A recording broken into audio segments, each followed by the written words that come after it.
Ya estamos. Bueno, pues bienvenidas, bienvenidos a todos.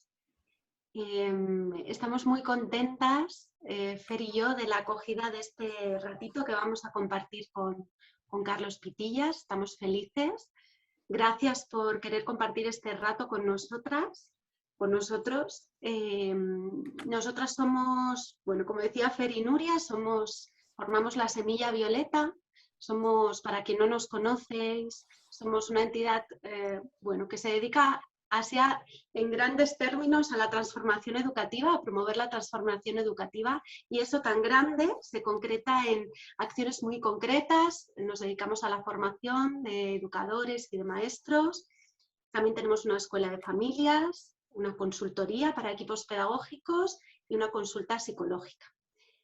Y bueno, hoy, como decía, estamos muy contentas de compartir este rato con Carlos, a quien ahora mi compañera Fernanda va a presentar. Así como cuestiones prácticas, como decía Fer, os pedimos por favor que tengáis los micrófonos cerrados. Sintiéndolo mucho, posiblemente no haya tiempo para preguntas. En principio no vamos a abrir a este tiempo para preguntas.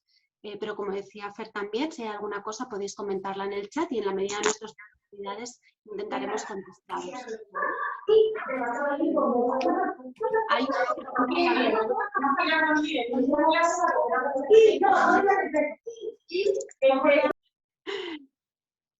Vale, os he silenciado a Fer y a Carlos, pero ahora creo que lo podéis reactivar. Bueno, pues nada, sin más, Fer, te paso la palabra y comenzamos. Genial. Bueno, pues como dijo Nuria, muchísimas gracias a todas por estar por aquí, hablando de este tema que para nosotras es apasionante totalmente. Hoy tenemos el gran regalo, suerte y alegría de tener con nosotras a Carlos Pitillas Salvá. Carlos es psicólogo, doctor en psicología, es docente en la Universidad Pontificia Comillas, ¿sí? También es investigador y coordinador del programa Primera Alianza, Mejorando los Vínculos Tempranos, en el cual trabaja con niños, niñas y familias en situación de vulnerabilidad, acompañando desde lo vincular, la relación y el apego, ¿sí? Entonces, lo primero, Carlos, agradecerte a ti por la disponibilidad y amorosidad para estar en este encuentro, que llevamos ahí ya unas cuantas semanas, diría meses, ¿no? Conversando para que esto se materialice. Y agradecemos un montón que hayas aceptado esta invitación. Para nosotras, como dije antes, realmente es un regalazo poder hablar de los temas que nos traen hoy, ¿sí? Antes de pasar la palabra a Carlos, decir que nosotras le hemos encontrado no hace tanto, hace un año más o menos, hemos encontrado su libro, El daño que se hereda, que lo que va a compartir aquí hoy está recogido en ese libro. Os invitamos muchísimo a que profundicéis en él, que lo conozcáis, lo leáis, porque evidentemente hoy en una hora no nos da para entrar en todo lo que él aborda ahí. Pero para nosotros el regalo fue porque encontramos a alguien que puso en palabras de una manera muy clara, muy fácil de leer, pero muy profunda y muy fundamentada, esta idea que nosotras llevamos años trabajando de lo importante que es que el adulto se revise y mire su historia personal a la hora de estar con niños, sea como madre, como padre, como docente, ¿sí? Porque hay algo ahí, que es lo que nos va a hablar hoy Carlos, que se activa en esa relación, y si no estamos mirando nuestra historia, la actuamos en automático, ¿sí? Y eso tiene muchos efectos.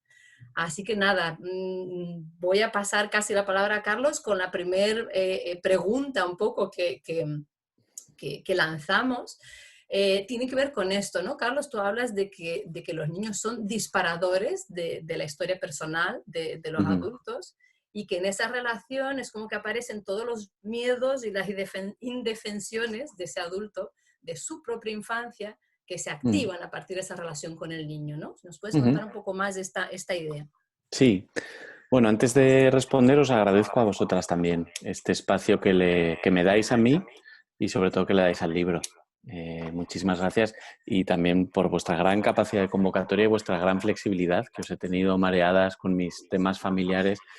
Para los que no lo sepan, hemos tenido que cambiar esta fecha varias veces por mi culpa. y nada, muchas gracias de verdad. Efectivamente, esta es una de las premisas centrales del libro y centrales, digamos, de la literatura que viene girando en torno a estas cuestiones desde los años 70 más o menos. Lo que el libro hace, y esto es una aclaración quizás importante, es, yo lo que intento con el libro es sintetizar, recoger, hacer una especie de cosecha de muchas cuestiones muy relevantes que se han dicho, insisto, desde aproximadamente los años 70 del pasado siglo, en torno a esta cuestión tan importante con la que empezaron a chocarse algunos profesionales de la intervención psicológica y del trabajo social en Estados Unidos y en otros países donde entraban en las casas a ver a familias multiproblemáticas y se encontraban con el hecho de que a veces los padres estaban haciendo a sus hijos el mismo daño que ellos mismos habían recibido cuando eran pequeños. Este misterio, esta lógica, que es la de la transmisión intergeneracional del trauma, es la que está en el centro del libro y la que se puso en el centro de todas estas pesquisas y estas preguntas que empezaron a hacerse estos pioneros de la terapia padres-hijos, de las intervenciones centradas en el vínculo, etc. Ya no se trataba solo de curar al padre, de sus patologías o de sus cuestiones individuales o de curar a los niños que podían empezar a dar problemas en el cole o en casa, sino de curar esa relación donde estaba activándose un trauma que era un trauma del pasado de los padres y de los cuales los niños no tenían ni idea, pero estaban viviéndolo. Entonces, esta es una de los presupuestos con los que empieza a pensar toda esta comunidad científica y teórica, que es la de que los niños deben de ejercer algún tipo de efecto reactivador o disparador para los padres que están dañados, para los adultos que están dañados. Eso incluiría también a los maestros o a otros cuidadores que están en la red de cuidados del niño.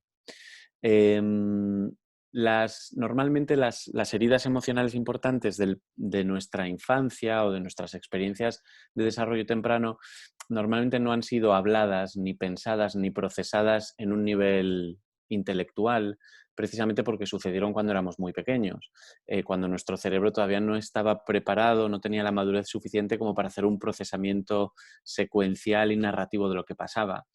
Y muchas veces también son emociones muy dolorosas que no son pensadas a tiempo ni procesadas a tiempo, porque el niño para sobrevivir tiene que, de alguna manera, esconderlas o olvidarse de ellas, ¿no?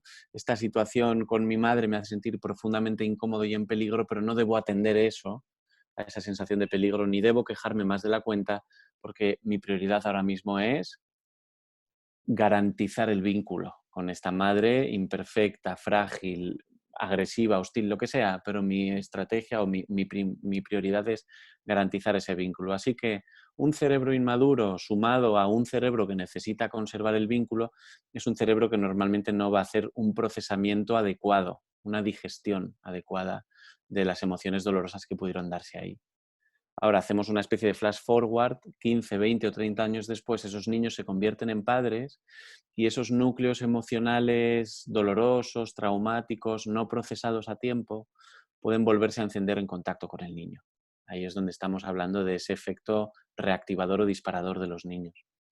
Tiene mucho que ver con un efecto como de copia, si queréis, es estar en contacto con un niño que tiene algo parecido al niño que pude ser yo, pero también hay una cuestión que tiene que ver con que las emociones, los niños pequeños sobre todo, pero no solo, también los adolescentes y los niños intermedios, suelen expresarse en la infancia y en la adolescencia con un nivel de elaboración muy bajito. Son emociones que tienden a expresarse de una forma muy cruda, muy sin procesar, muy sin filtrar. A diferencia de lo que pasa en el mundo adulto, donde las emociones suelen estar como más filtradas por el lenguaje, por la reflexión, los niños proyectan de una manera muy cruda sus emociones.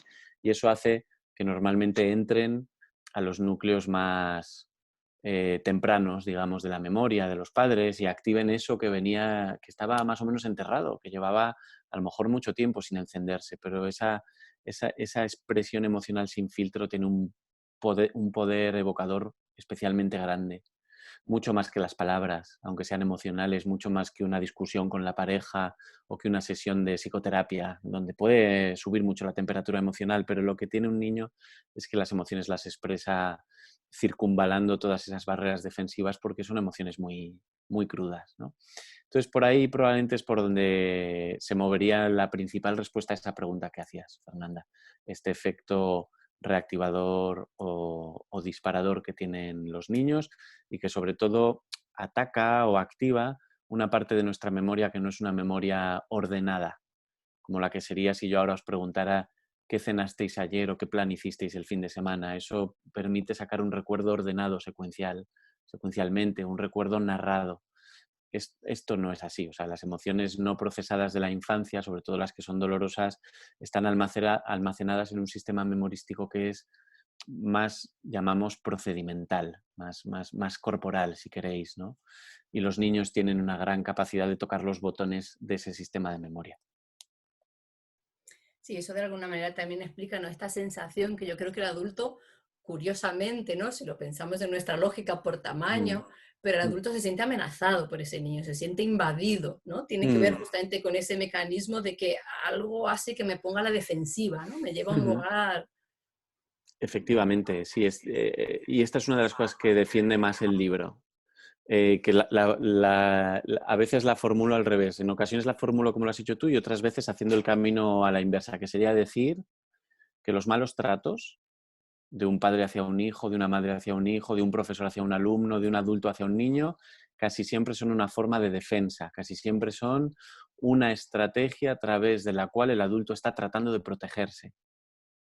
De protegerse de un peligro que casi siempre es un peligro interno, porque como tú bien dices, el adulto es el grande de la relación, ¿no? No debería tener miedo. Objetivamente, los niños pues, tienen muy poquito poder fáctico, real sobre los adultos, pero el hecho es que los adultos a veces entran en estas dinámicas de exigencia excesiva, amenazas, castigos injustos o desmesurados, todo tipo de hostilidades, abusos, sobreprotección.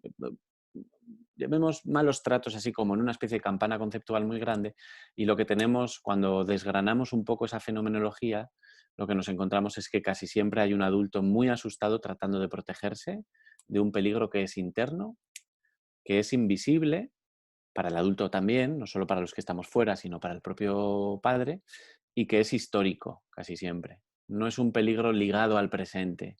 No es mi hijo llora muy alto y este es el peligro del que me tengo que defender. Es cuando mi hijo llora muy alto, eso me coloca a mí en una escena anterior donde yo me sentía muy pequeñito frente a alguien que me podía hacer mucho daño, donde yo me sentía indefenso, donde yo sentía que tenía que bloquearme para no llamar la atención y así quizás no ser agredido por otros. Y objetivamente lo que tenemos es a un niño haciendo un berrinche, pero subjetivamente lo que tenemos es un peligro histórico anterior que se está poniendo en marcha. Entonces, el atajo más rápido para protegerse de esas sensaciones internas de estar en peligro casi siempre es alguna forma de maltrato.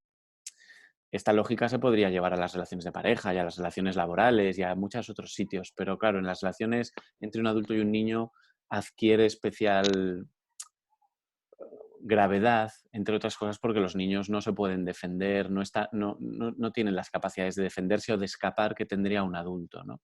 Entonces hay un nivel de riesgo que es especialmente llamativo, pero es una lógica que nos encontramos en muchas dinámicas donde uno de los dos miembros de una relación o de una pareja evolución hacia el maltrato. Casi siempre hay un peligro del que se están intentando defender.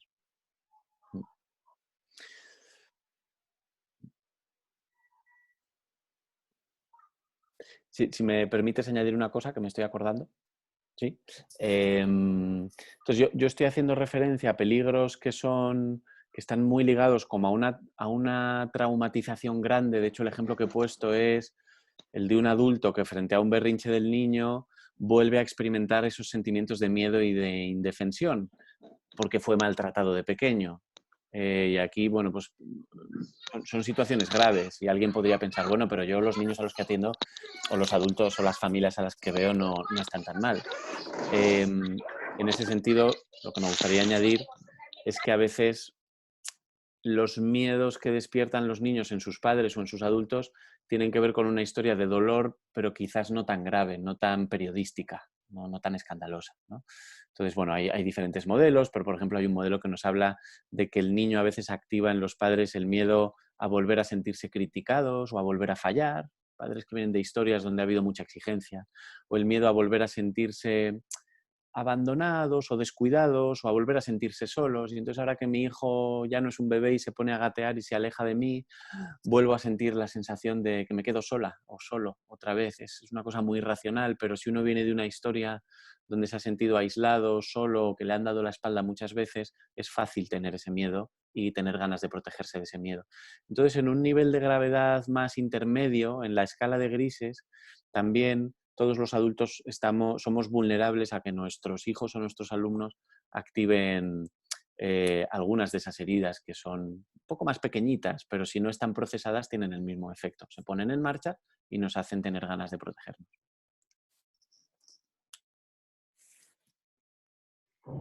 Sí. Otra idea interesante que compartes en tu libro, Carlos, decías antes, ¿no? Que parte de lo que explica que los niños sean grandes disparadores de nuestra propia historia es pues esto, que nos muestran la emoción con toda su crudeza, ¿no? Y también decías que a veces esto se debe a que ese niño nos recuerda una figura que puede ser quizá un hermano, quizá nuestro padre, nuestra madre, ¿no? Y que sobre él proyectamos cierta imagen, ¿no? Y de algún modo, en esa relación que establecemos con el niño, es como si encapsuláramos al niño en esa imagen que formamos, ¿no? De él, y esto nos impide ver al niño en realidad, ¿no? Sí. Verlo en toda su dimensión, en su realidad, ¿no? Más allá de esa imagen que hemos proyectado. No sé si sobre esto podrías contarnos un poco más. Sí, sí. Es otro de los puntos importantes, efectivamente, del libro y de la tradición que se ha estado preocupando por esto desde hace unas cuantas décadas. La idea de que para los padres que traen algún daño histórico importante, que no ha podido ser resuelto, procesado y demás, esas interacciones en las que el niño despierta alguna emoción traumática o dolorosa, se convierten en lo que unos autores que a mí me gustan llaman interacciones imaginarias. ¿Qué quieren decir estos autores? Que el padre, el adulto, deja de ver al niño real y lo que ve es algo así como una imagen interna que él tiene, pues eso, de un padre muy exigente, de una madre indiferente que no me hacía mucho caso, de un hermano con el que tuve que competir para recibir el amor de mis padres, y entonces ahora ese niño o ese adolescente que es un poquito desafiante, ya no veo al niño real o a mi hijo real, sino que veo a ese hermano rival que me quiere quitar el sitio, ¿no?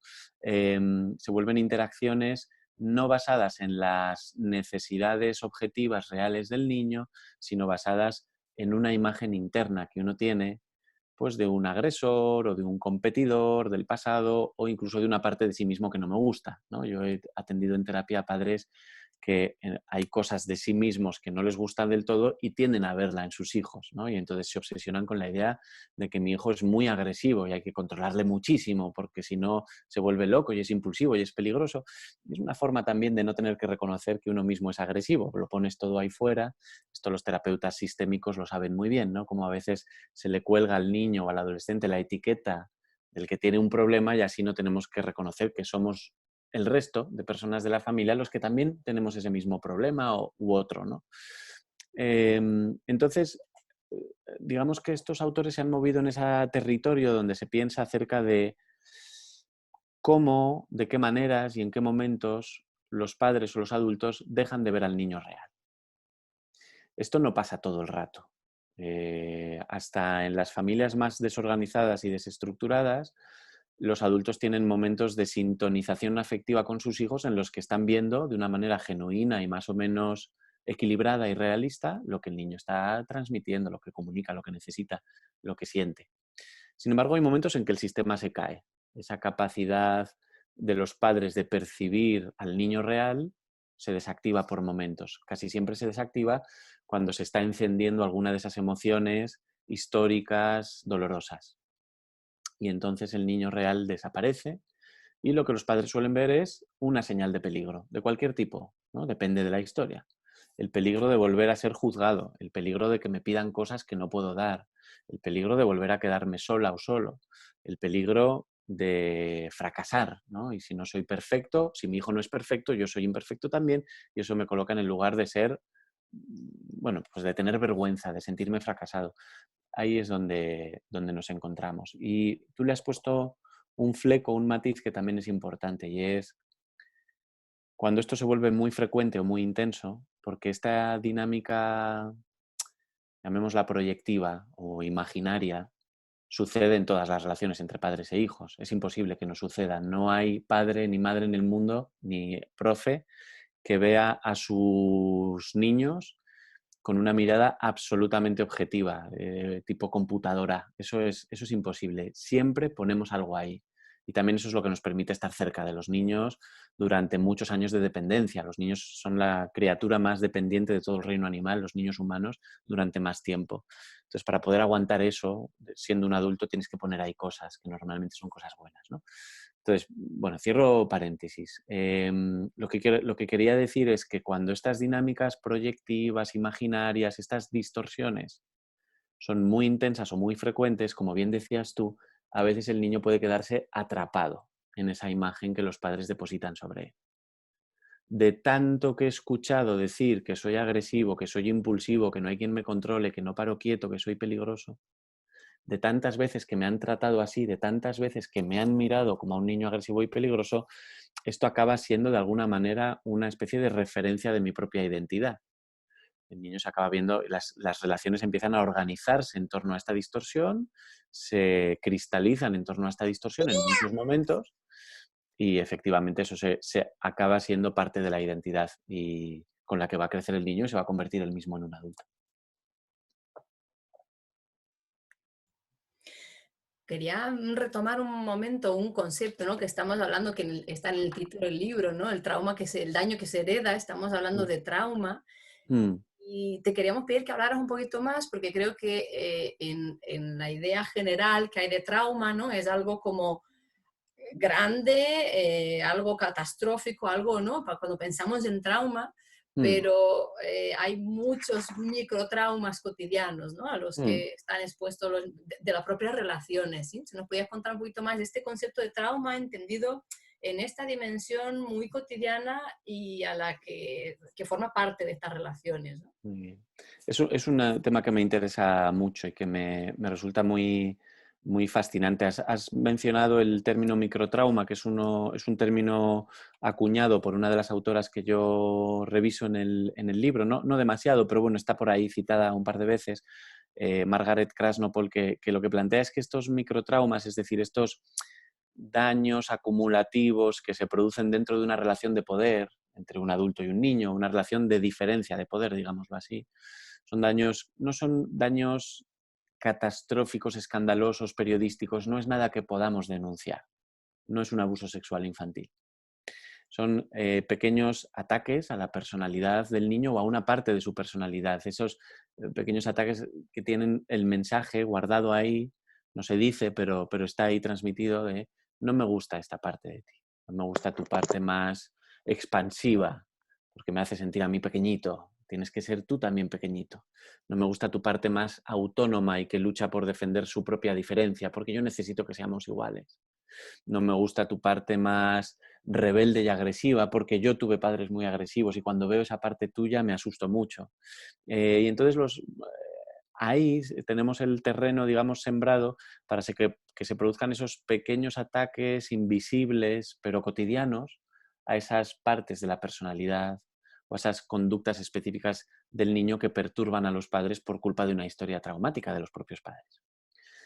Krasnopol, la que se inventa este concepto, dice, es microtrauma, no lo llamo así porque sean pequeños estos traumas, sino porque son microscópicos, es decir, porque tienden a ser invisibles, tienden a convertirse de alguna manera en el lenguaje de la normalidad familiar. Esto es lo que unos cuantos años después un adolescente podría decir, claro, es que yo como soy tan bestia, pues es tan invisible ese microataque acumulativo que acaba convirtiéndose en una especie de, como el agua en el que uno se baña, ¿no? O el aire que uno respira. No terminas de identificarlo como algo que es desacertado, desproporcionado o injusto. ¿Qué es lo que sí podría hacer alguien cuando ha sido, por ejemplo, agredido físicamente por sus padres? Llega un momento en que dices, no, esto no estuvo bien, ¿no? los microtraumas, al ser microscópicos, son menos catastróficos, son menos devastadores quizás, podemos sobrevivir psicológicamente sin hacer patologías muy graves cuando hemos vivido este tipo de historias, pero al mismo tiempo es más difícil defenderse de ellos porque tienen ese carácter como de normalización, de ese carácter microscópico. Entonces me resultan interesantes. Hay otro autor que lo llama trauma acumulativo, porque a todos nos ha pasado que alguna vez nuestros padres miren con malos ojos una parte de nuestra personalidad o un impulso o una tendencia o que no estuvieran lo suficientemente conectados porque estaban cansados o tristes o estresados o peleados. O sea, eso puede pasar. Se convierte en un material potencialmente traumático cuando se acumula, cuando para el niño se vuelve predecible, se hace tan cotidiano que para el niño se vuelve predecible que si expreso esto, alguno de mis adultos que tienen poder sobre mí y que me pueden cuidar o no, se van a sentir muy incómodos. Y eso a lo mejor les va a hacer alejarse un poco de mí, o va a hacer que ataquen esta parte de mí de una manera muy abierta o más sutil, pero van a atacar esta parte de mí y entonces yo me sentiré asustado o incómodo yo mismo. Cuando esto se vuelve cotidiano y predecible para el niño es cuando tiene un efecto que puede ser corrosivo sobre su identidad, sobre su autoestima, etc. Y eso es igual que los traumas grandes, esos traumas microscópicos, acumulativos, microtraumas cotidianos, etcétera, pueden transmitirse de una generación a la siguiente, bajo la misma lógica que estamos discutiendo, ¿no? Son niños que se convierten en adultos y cuando se convierten en padres, pues pueden volver a experimentar esas emociones que no pudieron pensar a tiempo y entonces se sienten mal en la interacción con su hijo y necesitan defenderse y así una vuelta más de la misma rueda. Iba, Entiendo perdón, además. un pequeño matiz. Entiendo, Carlos, porque dices que, digamos, que todo esto que tiene que ver con estos microtraumas o traumas acumulativos tienen que ver con que algo nuestro quede excluido, ¿no? Justo. No sé si sería una manera de colocarlo, como que hay algo ahí que tengo que ir renunciando y tapando y excluyendo en nombre a esto que decías al inicio, a esta pertenencia, a ser querido por quien me Tal cuida, cual. ¿no? Hay un término que se utiliza en este mundo de la psicología del trauma y demás, que es el de exclusión defensiva, que es justo de lo que tú estás hablando. Para mantener un vínculo suficientemente próximo con mis cuidadores, donde los tengo más o menos disponibles y no me hacen daño, hay determinados aspectos de mi propia experiencia que necesito excluir o determinadas señales afectivas que debería camuflar, esconder o directamente no mandar al exterior, ¿no? Patricia Crittenden, que es una de las grandes expertas de la teoría del apego actuales, habla de operaciones internas que los niños aprenden a hacer desde muy temprano, cuando crecen en contextos inseguros, que precisamente consistirían en eso, en excluir una parte de la información emocional importante. O bien excluyo una parte de la información emocional propia y entonces tengo que guardarme mis necesidades, guardarme mis emociones, guardarme mis quejas y estar atento a las necesidades del entorno. Y esto casi siempre conduce, o sea, si la inseguridad se mantiene y los niños siguen usando esta operación, al final tiende a cristalizar en niños con un carácter más bien invisible, silencioso, sobreadaptado, complaciente, cuidadores compulsivos de sus adultos, esos niños que molestan menos y a los que tendemos a elogiar mucho, a veces desacertadamente, porque es una especie de bondad que el niño ha desarrollado como estrategia para sobrevivir, ¿no? Desatiendo mi propia necesidad, mi propia queja, mi propia emoción, mi propia dependencia y atiendo la necesidad que está fuera. Y en otro, digamos que en el otro lado del espectro, Crittenden habla de otra operación interna que es a la inversa, que es desatiendo las necesidades y emociones de los demás y lo único que hago es atender las mías propias, magnificándolas. Genero como una especie de altavoz de mi propio malestar. Lo cual tendría mucho que ver con niños que tienen un perfil más impulsivo, molesto, perturbador, con problemas de conducta, más oposicionistas, más rebeldes, niños que a veces se ponen en riesgo, que tienen conductas de riesgo y tienen muchos accidentes y hay que estar todo el rato encima de ellos. La operación aquí es distinta, es ¿no? desatiendo lo que el otro necesita y magnifico mi propia necesidad, o se vuelven muy ansiosos y muy dependientes. Bueno, no me quiero enrollar ni perder en pequeños detalles porque básicamente la idea es el principio que tú has puesto sobre la mesa y es que en cualquiera de los casos y en cualquiera de los modelos que miremos, casi siempre un común denominador es esto. Los niños aprenden a sobrevivir en contextos inseguros, excluyendo alguna parte. Y algo que decías, Carlos, es que este tipo de traumas acumulativos, microtraumas, etcétera, algo que lo hace especialmente difícil gestionarlos, y también lo mencionas en tu libro, es que es más difícil construir una narrativa de esto que pasó, ¿no? Porque prácticamente es algo que uno normaliza en su vida, ¿no? Forma parte de la relación con tus padres, no crees que haya nada ahí que necesite ser mirado, quizás esto también dificulte, ¿no? Y cómo quizá el construir una narrativa después sobre ello es lo que permite de algún modo sanarlo.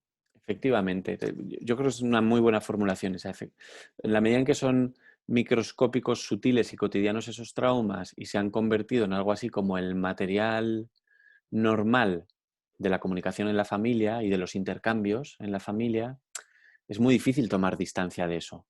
Y por lo tanto es muy difícil narrarlo en términos de un daño recibido. Lo narramos, pero lo narramos en términos de una desviación que tengo yo, de que soy demasiado dependiente, o que soy demasiado agresivo, o que a veces soy demasiado poco generoso, o tengo demasiados celos, o no soy fácil de entender, o me hago la cabeza un lío y entonces nadie me entiende. Entonces, casi siempre lo que sucede con las experiencias traumáticas, y esto es otro principio que a mí me resulta especialmente fascinante e interesante, es que de alguna manera los niños reciben algún tipo de daño, de ataque, que puede ser más o menos grande.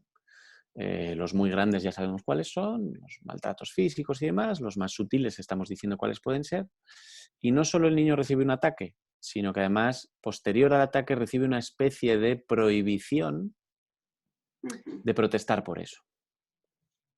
Las típicas frases que a veces circulan en la cultura popular, pero que se pueden convertir en algo crónico, cotidiano y esperable para el niño, de no te puede doler, te voy a dar verdaderas razones para que llores, esto en realidad no ha pasado, te lo has inventado, no puede ser que llores tanto por algo así, no seas blando, los niños no lloran, las niñas no sé qué. En fin, ese tipo de políticas de invalidación de la queja son a veces una especie de epílogo que tiene el trauma infantil, ¿no? O sea, recibo un daño y después, a modo de epílogo, recibo una especie de metamensaje de que este daño, de que no puedo protestar, de que de alguna manera tengo que excluir la queja sobre esto. Con lo cual, si sumamos episodios o ensayos de esta lógica y años en los que esto se produce, se convierte en algo muy difícil narrar lo que ha pasado como una experiencia dolorosa, como una experiencia donde me han hecho daño.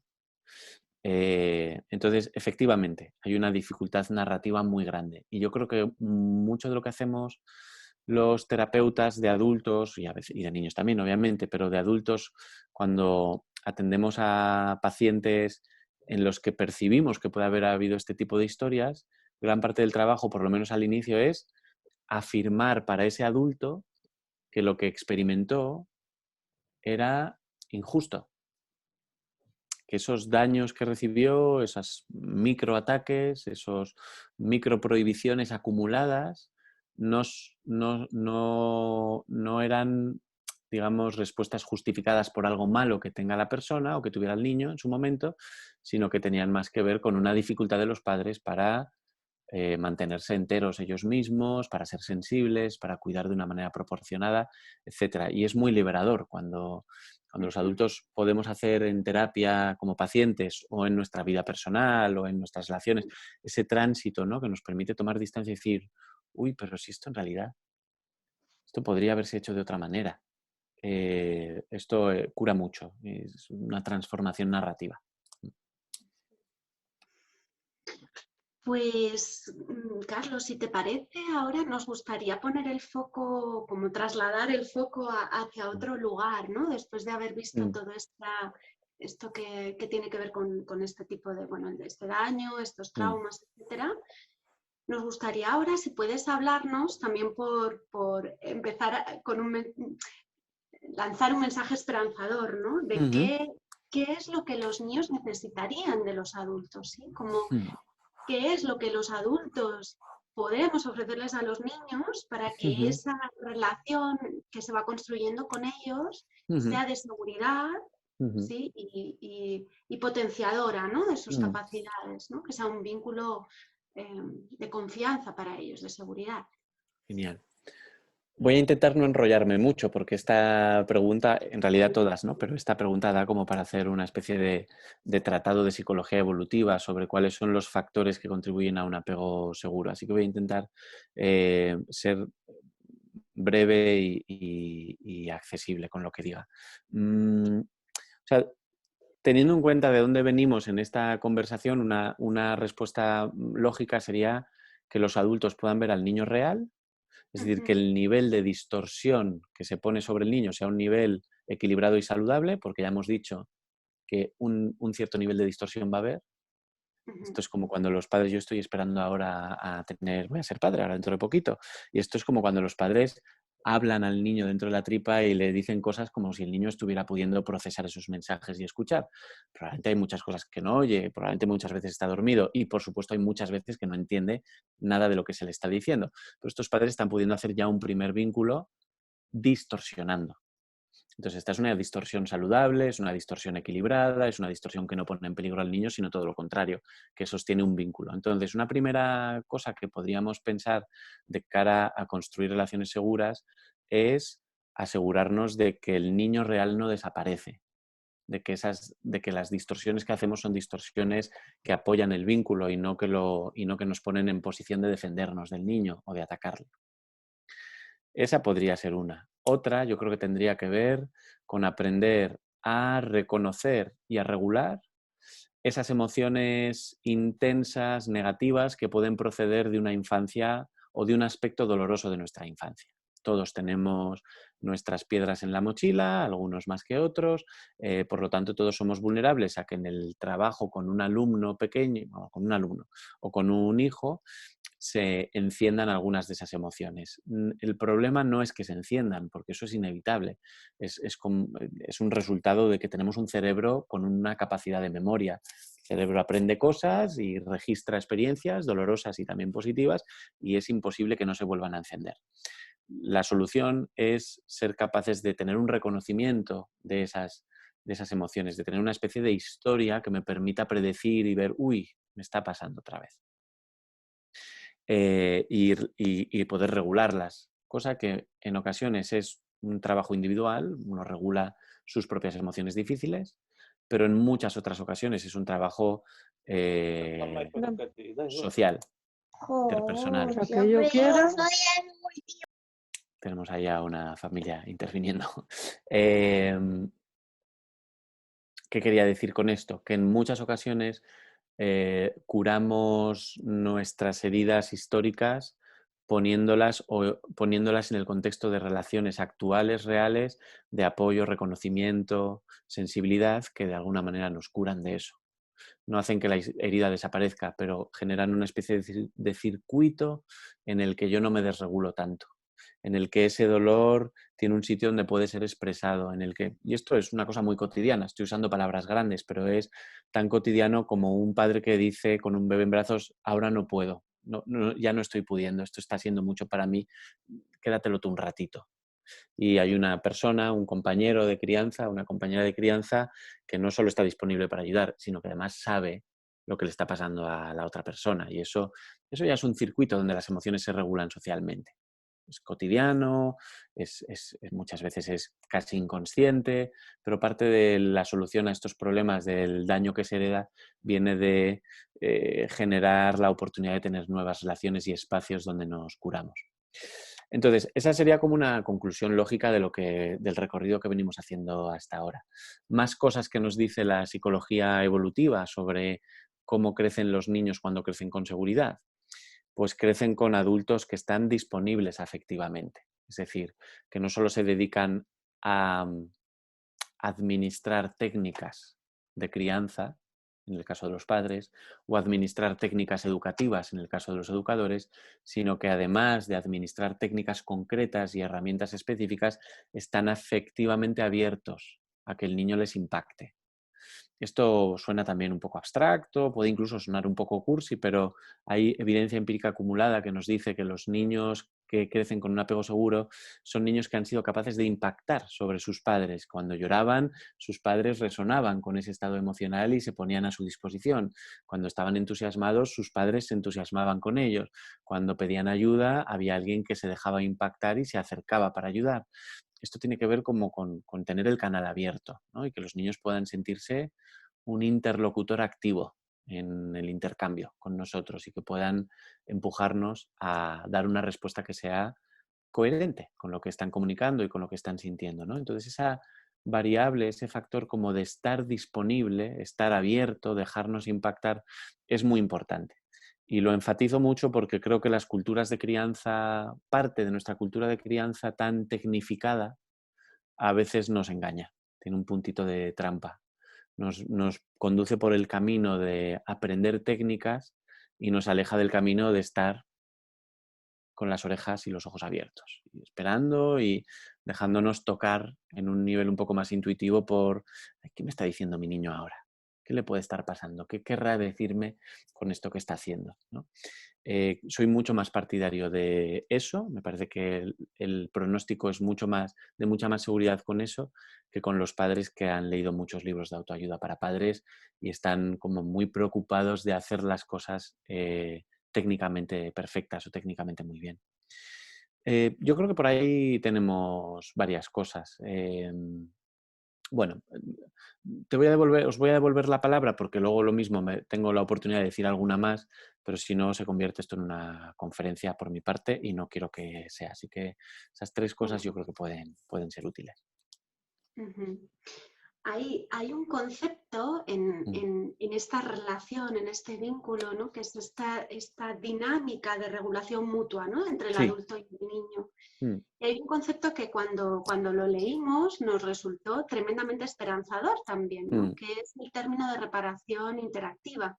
¿No? Que no se trata, también siguiendo la idea esta que decías, no se trata de acertar, entre comillas, ¿no? No se trata de estar siempre sintonizados con el bebé, o con el niño, sino de estar abiertos y flexibles todo el tiempo a cambiar nuestra respuesta en función de lo que el niño nos está devolviendo, ¿no?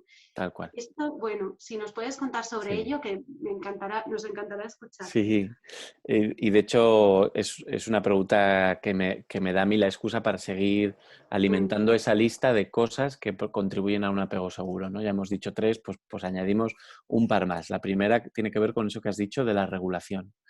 Los niños que crecen con seguridad en cuanto al apego, lo que descubrimos es que tienen padres que son bastante eficaces a la hora de regular sus emociones, sobre todo las emociones difíciles. Yo siempre utilizo, cuando doy clases sobre esto, la metáfora de la rosca de volumen. Entonces, unos padres que dan seguridad son padres que de alguna manera le bajan el volumen a las emociones negativas del niño.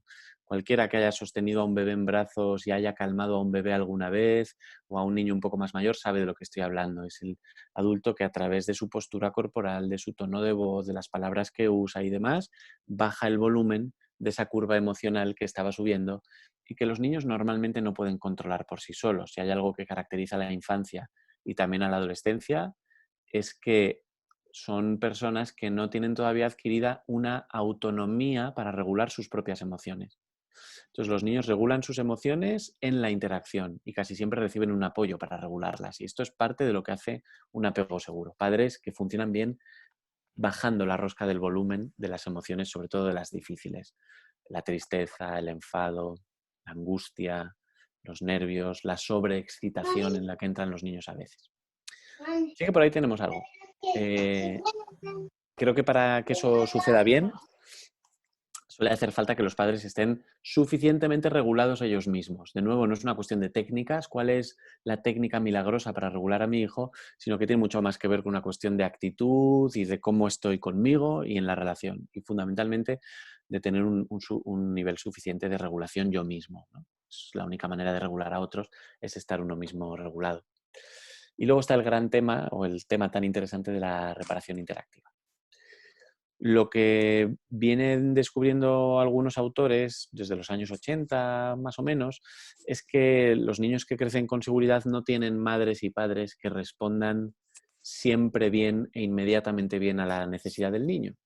De hecho, las respuestas inmediatamente correctas ocupan aproximadamente el 30% del tiempo de interacción entre madres e hijos seguros. Estoy hablando de las madres con hijos que luego van a tener seguridad, niveles altos de seguridad en el apego, y de los padres también. El 30% del tiempo lo están haciendo bien, de primeras. El 70% del tiempo restante, estos padres y estas madres están haciendo algo así como una especie de ensayo y error en el que están buscando cuál es la respuesta adecuada, y para llegar a la respuesta casi siempre cometen varios errores antes. Entonces, la pregunta que se hace la investigación es: ¿y cómo es que estos niños con padres tan sumamente imperfectos luego nos dan niveles altos de apego seguro, nos dan estilos de apego seguro? Bueno, pues la respuesta es que lo que hace a la seguridad no es la inmediatez de una respuesta buena, que la respuesta sea perfecta o sea inmediata, sino que cuando la respuesta es inadecuada, estos padres son capaces de reparar rápidamente. Estamos frente a una cuestión no de perfección, que no existe, sino de flexibilidad. Lo que hace que estos niños crezcan con seguridad es darse cuenta de que cuando tengo dolor, pero mi madre me está dando de comer, y luego sigo teniendo dolor y mi madre me está meciendo y eso no me quita el dolor, y sigo teniendo dolor y mi madre está poniéndose a jugar conmigo y eso no me quita el dolor y sigo molesto, a pesar de eso, lo que tengo es una madre que está constantemente dándose cuenta de que no ha podido sintonizar conmigo y buscando alternativas. Y esa especie de flexibilidad tiene casi como la forma de un baile, es lo que genera una experiencia básica de confianza en los niños. Genera una experiencia de que los malentendidos en la relación se pueden reparar. Esto es una de las grandes diferencias entre las personas que tienen seguridad en las relaciones y las personas que no. La sensación básica, el aprendizaje básico de que los malentendidos en las relaciones pueden repararse. Bueno, pues nos viene de ahí, de haber tenido padres y madres que han sido capaces de reparar con flexibilidad sus estrategias cuando se daban cuenta de que no eran las que se ajustaban a la necesidad del niño.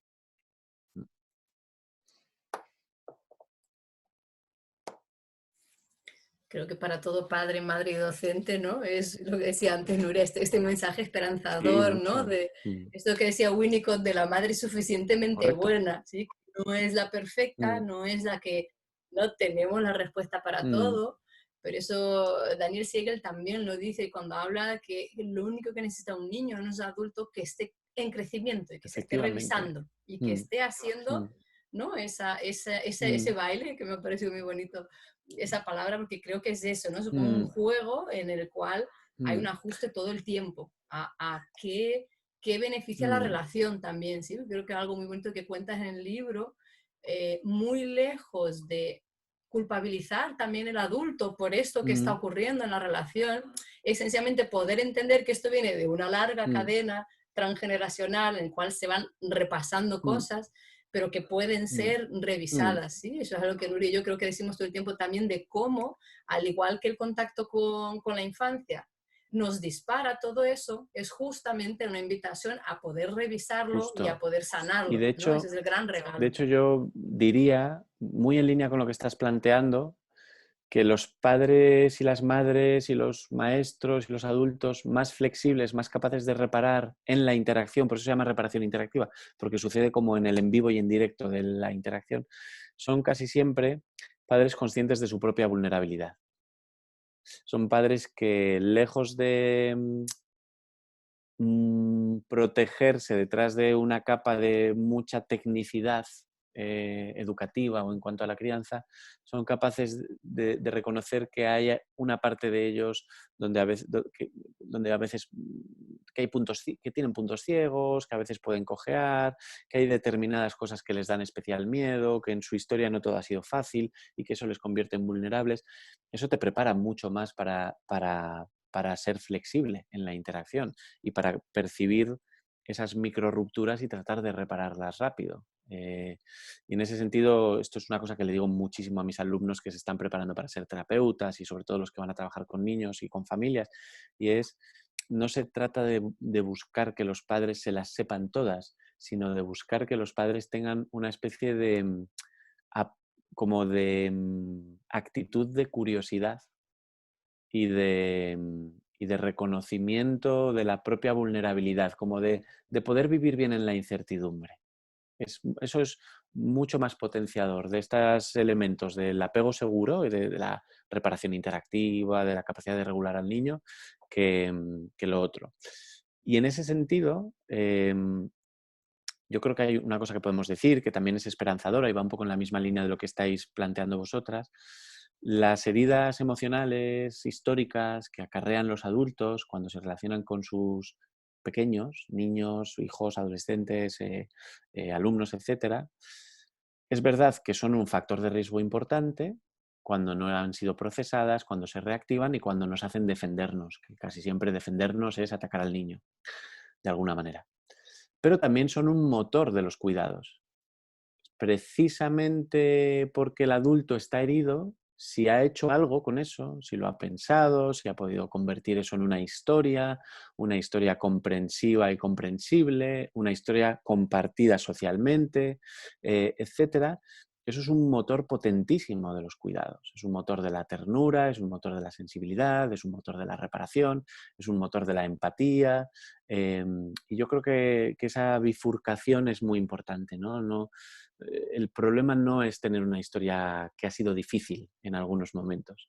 El problema es no hacer nada con esa historia, pero tener una historia que ha sido difícil puede ser, de hecho, un trampolín hacia intervenciones educativas y de crianza muy, muy potentes, muy sensibles en ese sentido. Sí, todo esto que estamos hablando, ¿no? En varios momentos hemos hecho ese puente, que todo esto que estamos hablando, sobre todo en la crianza, qué importante es llevarlo al espacio educativo, porque muchas veces, y según van creciendo, ¿no? Este concepto que en la adolescencia todavía necesitan toda este reforzar esta seguridad, reforzar este apego, consolidar un vínculo, ¿no? Con ese adulto que es su profe, hasta edades, bueno, como adultos también, ¿no? Yo creo que seguimos necesitando eso, ¿no? Para desarrollarnos plenamente. De poder llevar esa reflexión al aula también, ¿no? Que los docentes tengan esta actitud que has dicho de curiosidad mínimamente, ¿no? ¿Esto por qué me saca de quicio? ¿Este niño por qué me toca de particular manera?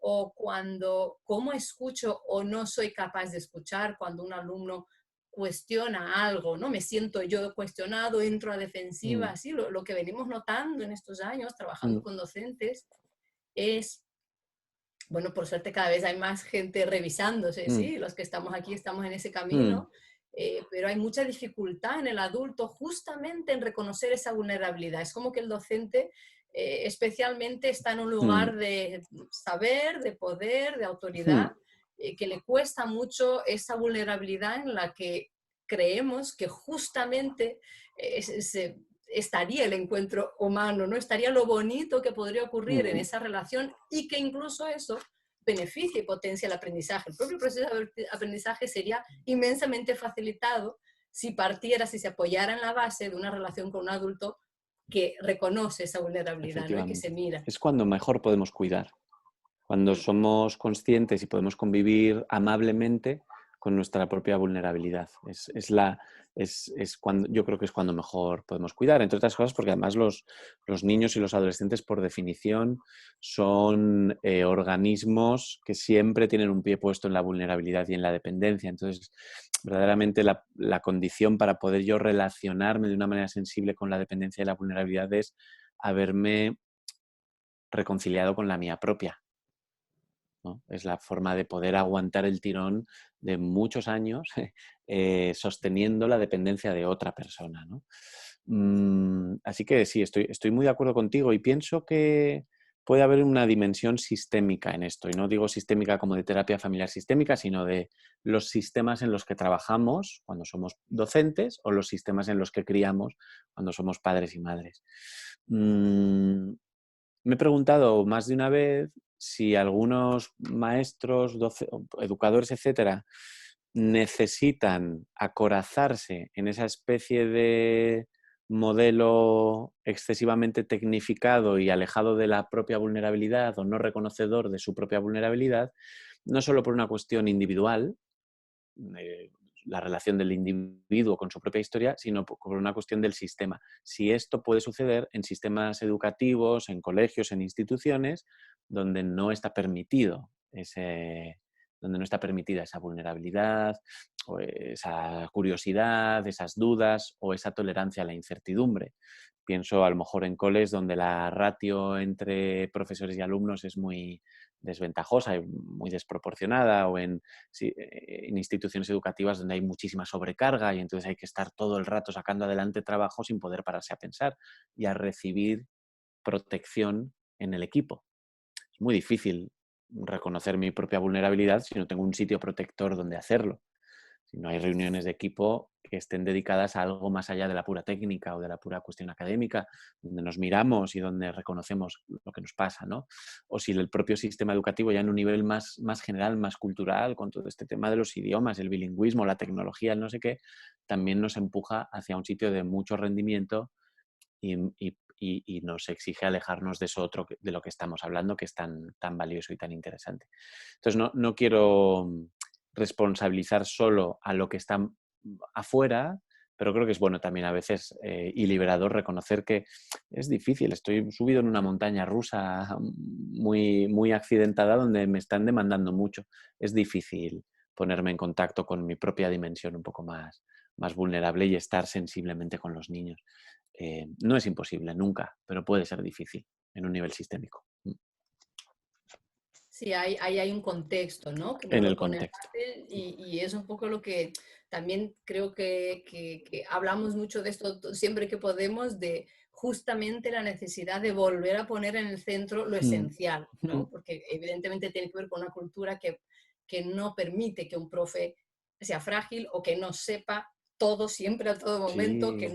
no como que ese lugar y, eso, y al final las relaciones se van construyendo en ese modelo humano, ¿no? Claro.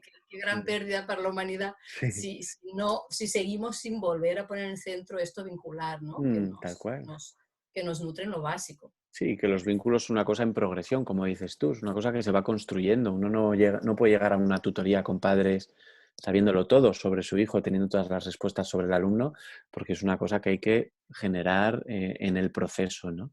Pero probablemente también ese es un escenario de mucha alerta, de mucha exigencia, de mucho miedo para muchos docentes. Y entonces, de nuevo, pues uno sale a la defensa en vez de quedarse en la curiosidad, ¿no? Casi siempre perdemos, lo primero que perdemos cuando nos tenemos que defender casi siempre es la curiosidad. Mm, mm. Bueno, nosotras seguiríamos aquí muchas horas más porque, bueno, no sé, tengo la sensación como de estar tocando algo muy profundo y muy Sí, bonito y que sí. de aquí Mm, hay muchos hilos que podremos seguir tirando, ¿no? Como sí, infinitamente, creo, compi. sí, sí. Sí, totalmente. Por eso recomendamos mucho leer el libro, seguir Gracias. investigando, seguir con mucha curiosidad, como decía Carlos, también hacia uno mismo. Así que sí, esta es nuestra invitación, que es una búsqueda de por vida y ojalá también luminosa. Es de sombra y de mucha luz. Mm. Sí, muchas gracias. Muchísimas gracias a vosotras otra vez por este espacio tan interesante, por darle sitio al libro, que es una cosa que a quien ha escrito algo pues le hace siempre mucha ilusión y le hace sentir mucha gratitud. Así que muchas gracias. Y a todo el mundo, a todos los que estáis aquí, estas 205 personas que están en la sesión. Nada, estamos terminando por ser muy respetuosas con el tiempo de todos, en especial de Carlos, sí, pero bueno, de verdad que la invitación a leer el libro es un libro al que volver siempre, sentimos, sí, y no es algo comercial lo que os estamos contando, es que de verdad lo vais a entender. Si hay material de Carlos también por internet, podéis escuchar un poco más, pero bueno, que estas reflexiones nos sigan acompañando, ¿no? Un poco permanentemente. Así que nada, compi, yo no sé si quieres decir algo más, nos despedimos. Ya Nos estamos. despedimos. Bueno, seguiréis teniendo noticias nuestras también. Tenemos intención de seguir profundizando, bueno, en todos estos temas, muchos de los que han salido, quizá quién sabe en otro momento con Carlos. Así que bueno, que nos seguimos encontrando por las redes. Eso. Eso es. Pues buenas tardes a Gracias. todos y Buenas hasta la tardes, próxima. muchas gracias. Gracias.